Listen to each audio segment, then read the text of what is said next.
नमस्कार प्रिय दर्शकों, यह कहानी बहुत ही प्रेरणादायक है। जो लोग इस कहानी को दिल से और मन से सुनते हैं, उसके घर में कभी भी कोई कलह उत्पन्न नहीं होगा। उसके घर में हमेशा सुख और शांति बनी रहती है। माँ लक्ष्मी का सदैव आगमन रहता है।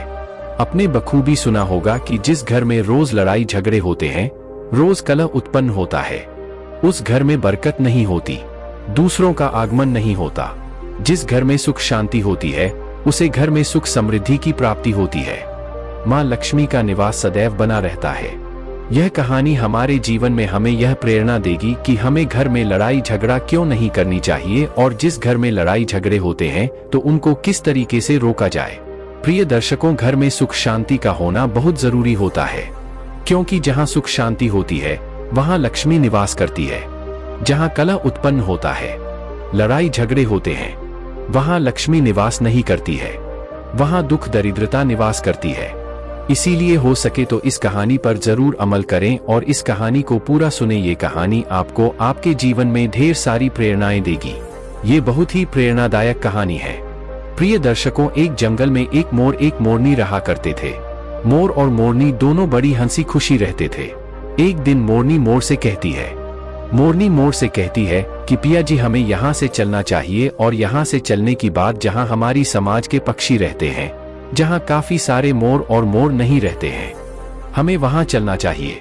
मोर मोरनी से कहता है कि प्रिया, वहाँ चलेंगे तो लड़ाई झगड़ा होंगे, इससे अच्छा तो हम सुकून से दोनों यहाँ रहते हैं।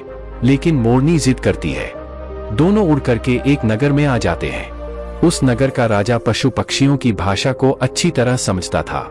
उस राजा ने राव शास्त्र की पढ़ाई की थी। राव शास्त्र का मतलब होता है कि जो पक्षियों की आवाज को समझ सके, पशु पक्षियों की हर आवाज को समझ सके। राजा सभी पशु पक्षियों की आवाज को समझता था। हर जीव जंतु की आवाज को बखूबी समझता था कि क्या कह रहा है। एक दिन की बात है, दो मोर और मोरनी उस नगर में आ जाते हैं। एक दिन की बात है, राजा अपनी रानी से कहता है कि रानी, मुझे बहुत तगड़ी भूख लगी है और मुझे भोजन खिला दीजिए। प्रिय दर्शकों, राजा की रानी 36 प्रकार के भोजन बनाकर के उथली में सजा के, एक हाथ में पानी का लोटा, दूसरे हाथ में भोजन की थाली लेकर के और राजा के सामने आती है। राजा को भोजन परोसती है। जैसी ही राजा के सामने थाली रखी जाती है, तभी राजा एक चावल का टुकड़ा जमीन पे गिरा देता है। प्रिय दर्शकों, वहीं पर कुछ चींटियां घूम रही थी। एक चींटी उस चावल के टुकड़े को और धीरे धीरे लेकर के जाने लगती है। राजा इस घटना को देख रहा था। उस चिट्ठी के पास में तुरंत दूसरा बड़ा चिट्ठा आता है, और वो चिट्ठी से कहता है कि ये चावल का टुकड़ा मुझे दे दीजिए और तुम राजा की थाली से दूसरा चावल का टुकड़ा लेकर आओ। प्रिय दर्शकों, इस बात को वो राजा समझ जाता है, क्योंकि राजा पशु पक्षियों की हर जीव जंतु की भाषा को समझता था। राजा इस बात को समझ जाता कि चिट्ठा चिट्ठी से इस बात को कह रहा है कि राजा को पता चल जाएगा तो मुझे मार देगा। लेकिन चिट्ठा कहता है कि राजा को कोई पता नहीं चलेगा, राजा हमारी भाषा को नहीं समझता है। चींटी फिर जाने की कोशिश करती है, लेकिन आधी रास्ते से वापस लौट जाती है और चिट्ठा से कहती है कि नहीं, मैं नहीं जाऊंगी। हो सकता है राजा को पता चल जाए और राजा मेरी मृत्यु भी कर सकता है। चिट्ठा तभी चिट्ठी से कहता है, चिट्ठा को इस बात का भनक हो जाता है कि राजा हमारी बात को सुन रहा है और समझता है। चिट्ठा चोटी से कहता है कि राजा हमारी बात को सुन रहा है और समझता भी है, राजा ने हमारी बातों को सुन लिया है। चींटी चिट्ठा से कहती है, यदि राजा ने हमारी बात को सुन लिया है और राजा यदि हमारी बात को किसी अन्य व्यक्ति से कहेगा, तो राजा इस वक्त पत्थर का बन जाएगा। राजा चींटी की इस बात को भी सुन लेता है और समझ भी लेता है। राजा इस बात को सुनकर हंसने लगता है। राजा को हंसी आ जाती है। जैसे ही राजा को हंसी आती है, उधर राजा की रानी रसोई से बाहर निकलती है, तो राजा हंसता हुआ दिखाई देता है। रानी राजा को हंसता हुआ देखकर सोचने लगती है कि शायद मुझे कोई गलती हुई है, इसलिए राजा हंस रहे हैं। रानी राजा के पास में आती है और राजा से कहती है, महाराज, क्या मुझसे कोई अपराध हुआ है? क्या मुझसे कोई गलती हुई है जो आप इतनी तगड़े हंस रहे हैं? राजा कहता है, नहीं, ऐसी कोई बात नहीं है, बस यह तो यूं ही हंसी आ गई। प्रियदर्शकों, रानी जिद करती है और कहती है, नहीं, मुझे आपको बताना ही पड़ेगा कि आप किस बात पे हंस रहे हैं। राजा बार बार मना करता है, क्योंकि राजा को पता था, राजा को ये मालूम था कि चींटी ने यह कहा है। यदि मैं चींटी वाली बात किसी को बताऊंगा तो मैं पत्थर का बन जाऊंगा।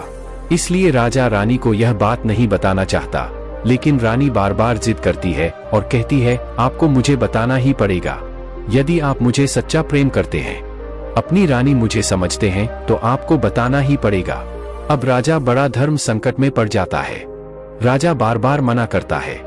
यदि राजा रानी को यह बात बताता है तो वह पत्थर का हो जाएगा। ऐसे में राजा नहीं बताता है तो रानी का विश्वास खत्म हो जाएगा। राजा को रानी जिद करती रहती है। वो राजा कहता है, ठीक है, यदि मैं आपको यह बात बताऊंगा तो आपको पछताना पड़ेगा। रानी कहती है कि अभी तो आप मना कर रहे थे कि यूं ही कोई बात नहीं है, अभी आप कह रहे कि मुझे पछताना पड़ेगा, जरूर कोई तगड़ी बात है। रानी और भी ज्यादा जिद करने लगती है। राजा कहता है, ठीक है, यदि आप नहीं मान रही हो तो किसी जंगल में चलते हैं, वहां मैं आपको इस बात को सुनाऊंगा। प्रियदर्शकों, राजा रानी सवार होकर के और जंगल की तरफ निकल जाते हैं। जैसे वह जंगल में घनघोर जंगल में पहुंच जाते हैं और राजा इस बात को शुरू करने लगता है। रानी राजा को सुनने लगती है। जैसे ही राजा थोड़ी थोड़ी बातें रानी को सुनाते गया, वैसे वैसे वह धीरे धीरे पत्थर का होता गया। जैसे राजा ने आधी बात रानी को सुनाई तो आधा पत्थर का हो गया। राजा फिर रानी से कहता है कि रानी, मैं धीरे धीरे पत्थर का बनता जा रहा हूँ, तुम बहुत पछताओगी। रानी कहती है कि राजा साहब, महाराज, थोड़ी सी बात बची है, उसको भी कह दीजिए। प्रियदर्श को राजा संपूर्ण बात कहता है और राजा पूरा पत्थर का हो जाता है। रानी की जिद के कारण राजा पत्थर का हो जाता है। रानी राजा को पकड़ के रोने लगती है। उस पत्थर को हिलाने की कोशिश करती है, मगर भारी भरकम पत्थर कैसे हिलेगा, क्योंकि राजा बहुत भारी था। इस कहानी से हमें यह सीख मिलती है, इसलिए कभी भी अंधा प्यार के चक्कर में ना पड़े। किस भी चीज में हद से ज्यादा करने का मतलब जल्द ही पतन की और आगे बढ़ना निश्चित है। हम उम्मीद करते हैं कि ये जानकारी आपको जरूर पसंद आई होगी। नमस्कार, धन्यवाद।